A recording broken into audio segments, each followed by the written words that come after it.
Man, the Mount Washington Hotel is beautiful, Jeff. Yeah, it is. It's a grand hotel from another era. When we walked in, it felt almost like we're stepping back in time to a century ago. Well, that's kind of what we do no matter where we go, right? That's a good point. Still, I know what you mean. There aren't many big hotels like this anymore, and the views here are incredible. Yeah, they are. So Bretton Woods, New Hampshire is nestled right here at the base of Mount Washington, which is New England's highest peak. So you've got the White Mountains, these open fields, the fall foliage. I mean, this is picture-perfect New England. And I can only imagine the famous people who have come and gone here over the years. You don't know the half of it, Ray. The World Bank was born in this building, wow, along with tales of connections to international espionage and maybe even secret societies. And if that isn't enough for you, they say the Mount Washington Hotel is one of New England's most haunted.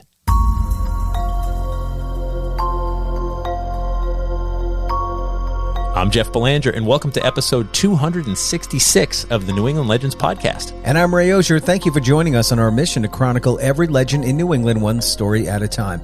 We're glad to have you in our community of legend seekers who are always on the hunt for ghosts, monsters, aliens, and other odd history that makes New England the place that it is today. If you've got a story you think we should check out, please contact us through our website, where you can also hear our entire backlog of episodes.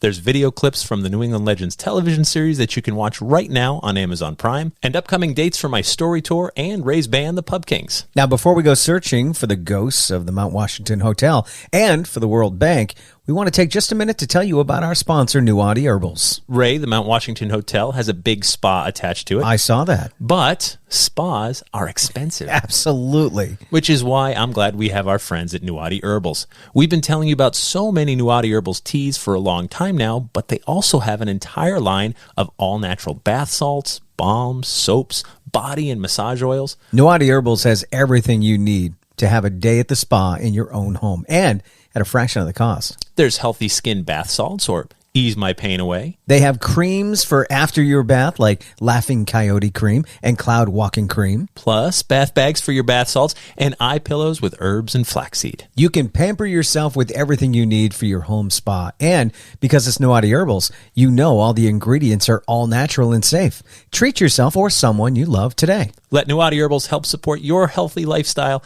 Check out their website and see all their great products, and you get 20% off your order when you use the promo code LEGENDS20 at checkout. Visit NuwadiHerbals.com. That's Nuwati Herbals with an S.com. All right, Jeff, as I mentioned before, the Mount Washington Hotel is impressive. It certainly is. And if we head over here by the front desk, you can see a large painting mounted over the hallway just to our right. I see it. There's a painting of a striking woman with dark hair and piercing eyes. She's wearing a fancy white dress. Yep. And the painting is mounted behind a railing, so it looks like she's looking over the balcony. That would be Carolyn Foster Stickney.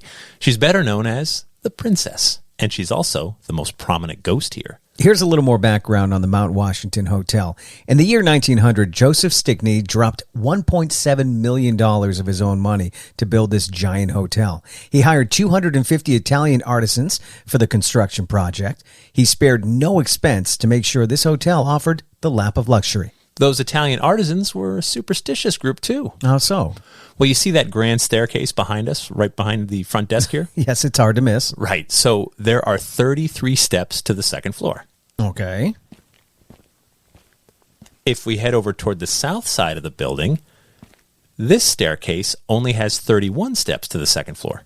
Well, why would they be different? They vary the steps to confuse the ghosts and spirits and keep them from haunting the building. That's so weird. I've never heard of that before. And by many accounts, varying the steps didn't work anyway, because this building is still haunted. The Mount Washington Hotel opened on July 28, 1902. At the grand opening, Joseph Stickney said, and I quote, "Look at me, gentlemen, for I am the poor fool who built all this." He did spend most of his fortune getting this place open. Maybe he was having second thoughts, a little buyer's remorse about building such a big hotel so far from everywhere. He didn't have that long to second guess his finances because Stickney died suddenly about a year and a half after the hotel opened. He was 63 years old. The hotel was left to Stickney's young widow, Carolyn. So let's head back to 1914 and see the Mount Washington Hotel in its early days.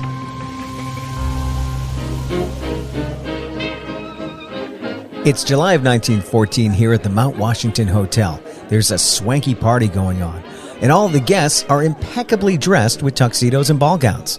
Carolyn Stickney remarried last year, and now she's returned to her hotel as royalty. That's right. Last year she married the Prince of Lusange, France, making her a princess. And every princess needs a castle, and the Mount Washington Hotel is Carolyn's. Now, speaking of Carolyn, I don't see her anywhere among the guests. I don't either, and I'm looking around here, and, look up there at the balcony, Ray. Ooh, yeah, I just saw a woman peeking over the banister, but she quickly ducked away. So I think that was Carolyn, but I'm not really sure. Well, no matter what, the Mount Washington Hotel is bustling with guests. There's champagne, caviar. I don't know how two schmoes like us can blend in here, Jeff. Well, we'll try our best. Cheers. Cheers. Oh, here comes Carolyn down the main staircase now. Wow, what a gown. Man, she stands out, doesn't she? She sure does. Okay, so I just overheard one of the guests say that this is how Carolyn always makes her entrance. What do you mean? So she'll peek over the banister to check out how all the women are dressed, and then she'll choose her outfit to make sure she's the best dressed out of everyone. That's how the summers go here at the Mount Washington Hotel. By the autumn, the hotel closes up for the winter because this whole region can get snowed in, so there's no point in staying open. Then spring comes again. The parties start up, and people come here to see and be seen. The Mount Washington is a favorite of Carolyn. It's here that she can hold court with the upper crust. She takes pride in her hotel and being the best dressed in the room every time. Even through the Great Depression, the Mount Washington Hotel survives because not everyone is broke, and people still love to get away to the White Mountains of New Hampshire. That's so true. These mountains are only becoming a bigger draw for tourists. Carolyn's second husband passes away in 1922, but the twice-widowed Carolyn continues visiting her hotel each summer and throwing these lavish parties. Prohibition doesn't seem to slow this place down either. No, it doesn't. We're just about 60 miles from the Canadian border as the ghost flies, so getting illegal booze isn't too difficult. Well, that makes sense. There's plenty of rum runners around here to make the journey to Canada, and the Mount Washington Hotel has underground places that are perfect for a speakeasy. More years come and go, and Carolyn, as usual, peeks over the banister before getting dressed for her famous summer parties. Parties that continue no matter how bad times get for the nation. It's 1936, and the Mount Washington Hotel is closed for another season. Sadly, Carolyn won't live to see the next summer party. She passes away on November 2nd. She was 67 years old. And though she's gone, she's not forgotten at the Mount Washington. Not only that, as the staff were finishing the 1936 closure for the winter, they noticed the lights on in Carolyn's old room. I'm sure that's just a simple mistake. Yeah, sure. It could be. I'm sure you're right. It's 1937, and America is still clawing its way out of the Great Depression. Another summer means another season of swanky parties. It's strange, though. What's that? Well, people keep seeing someone peek over the railing, and it looks like Carolyn. I guess, but couldn't that be another hotel guest? Maybe. Sometimes, late at night when the hotel is quiet, staff and guests also report seeing a woman dressed in a fancy ball gown. She descends the main staircase and then vanishes. And everyone immediately thinks of Princess Carolyn. And that brings us back to today. Today, room 314 is better known as the Princess Room because that's the suite where Carolyn used to stay with her husband. Guests staying in that room have reported doors opening and closing and waking up to find a woman sitting on the edge of the bed and meticulously brushing her hair. Varying the number of steps in the two staircases has done nothing to detract the ghost of Princess Carolyn. Plus, there's that piercing painting of her in the lobby. Yeah. Doesn't take much imagination to think those eyes are following you. Okay, but what about the World Bank, spies, and the secret societies? I'm ready for some wild conspiracies, Jeff. Right, that. So on July 1st, 1944, 730 delegates from 44 nations converged on the Mount Washington Hotel for a 22-day conference. World War II is ending, and there's a need to rebuild a global economy because these 44 nations realized a big way to maintain peace is through money. If a nation is financially desperate, then war suddenly becomes a really good idea. This was a hectic time for the Mount Washington Hotel. It had been closed for 2 years, and the owners had to be persuaded to open up again for this unique global event. The remote location made it the perfect venue. The staff had only 1 month to prepare.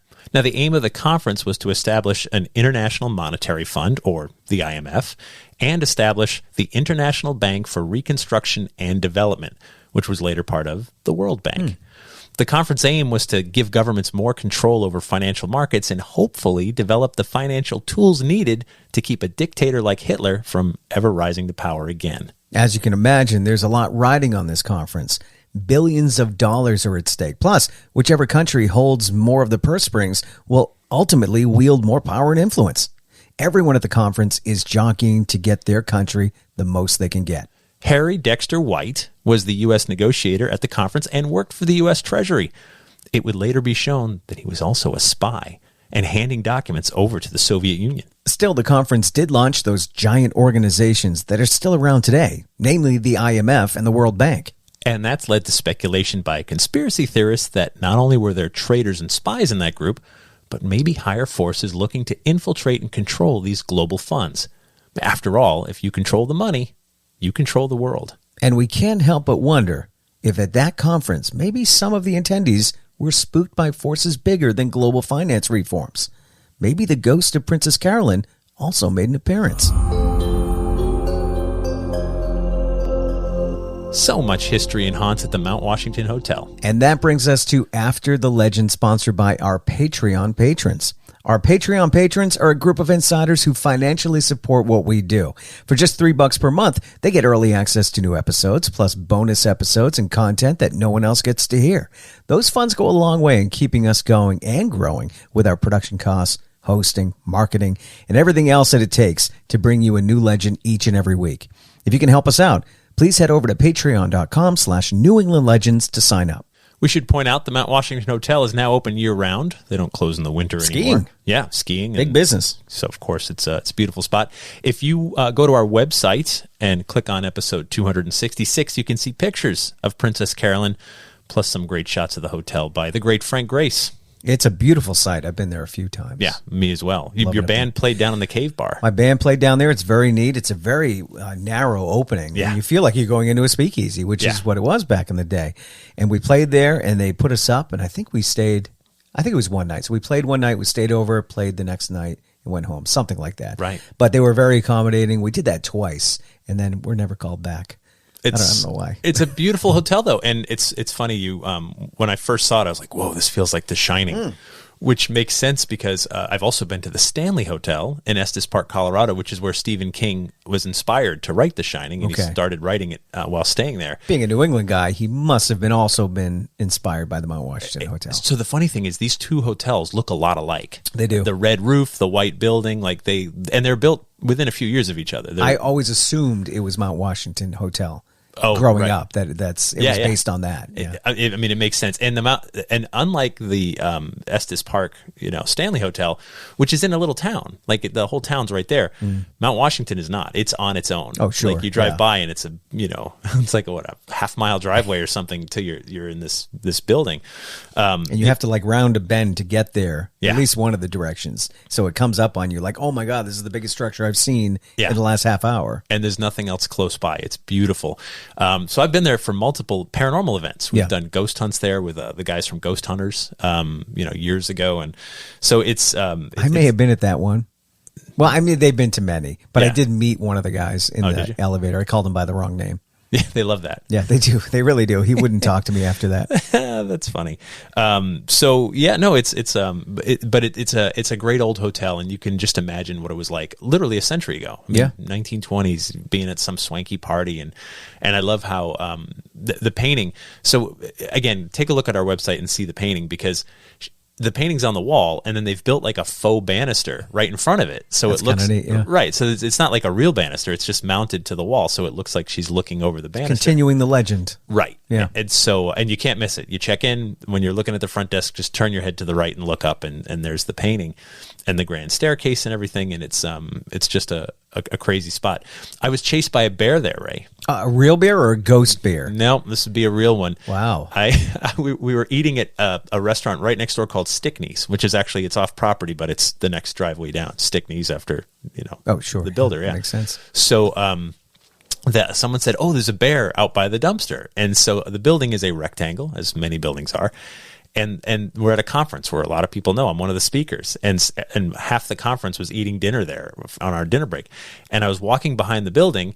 And, again, it's a rectangle. So I'm walking, and I get to the very corner where the dumpsters are on the other side, and I want to see this bear. And just as I turn the corner, just like in a movie, the bear happens to be coming around the corner at the same time. And we're now face to face, like a couple feet from each other. And so I turn and I just start running, and the manager comes out screaming at me. He is furious. He's like, a bear can run 35 miles an hour. I'm like, I don't have to run faster than the bear, just faster than you, which made him more mad. Yeah.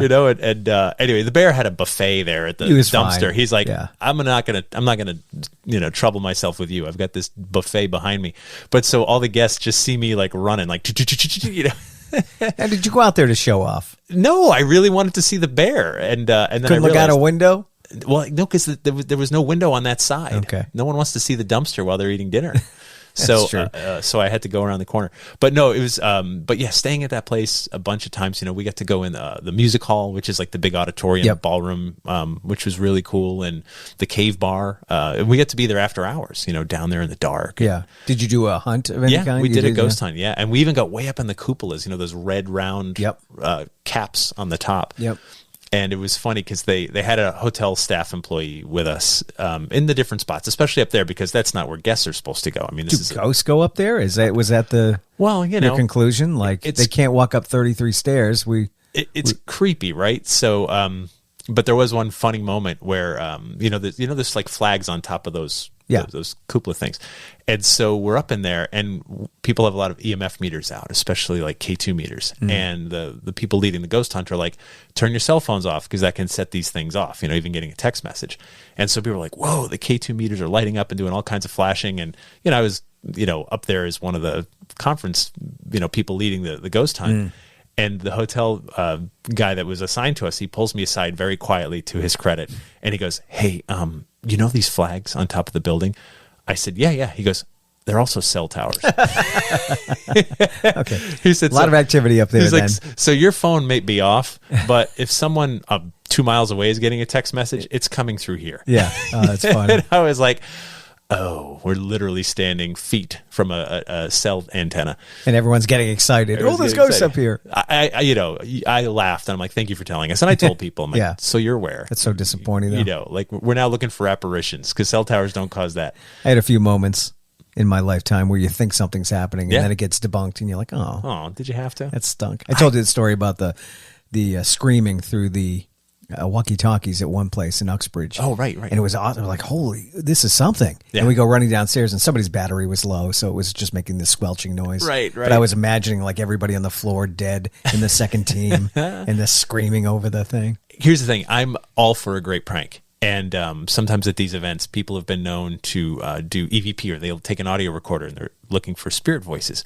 And some people, for some reason I don't fully understand, they like to just leave them alone in the room and like leave and pick them up later, and they'll then go listen to hours of silence. Right, because you're trying to make a connection with an entity. Now, when I see those little red lights in the corner, like 100% of the time, if I'm in the neighborhood, you're going to get a Class A+ EVP. But to be fair, my prank is always like well played. I'll pick it up and I'll be like, listen to the New England Legends podcast. Download it today wherever you get your podcasts. So they know.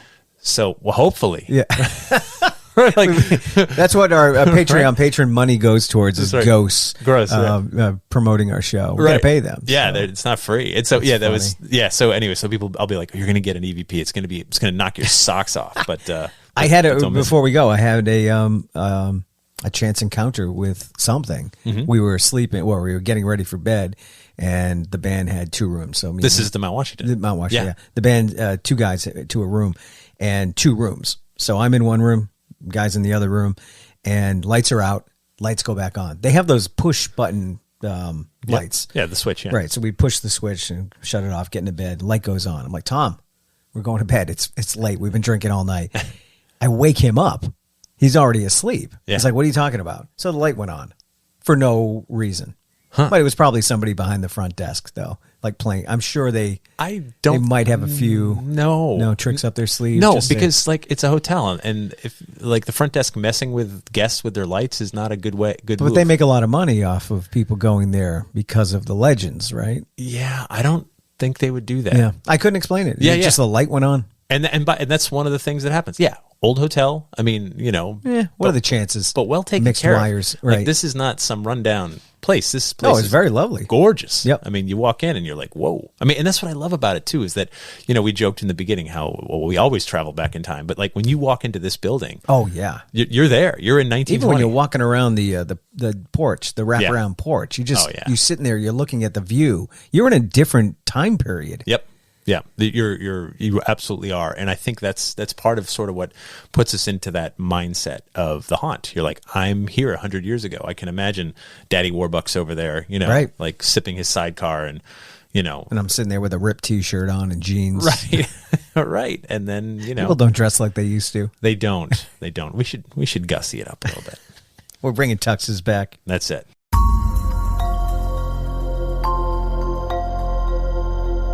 Please be sure to like and subscribe to our podcast because we don't want you to miss a thing. And tell a friend or two about our show. Share your favorite episodes on social media. That goes a long way in growing our community. Reach out to us anytime through our website if you've got a story you think we should check out. We'd like to thank our sponsor, Nuati Herbals. Thank you to our Patreon patrons, and our theme music is by John Judd. Until next time, remember, The bizarre is closer than you think.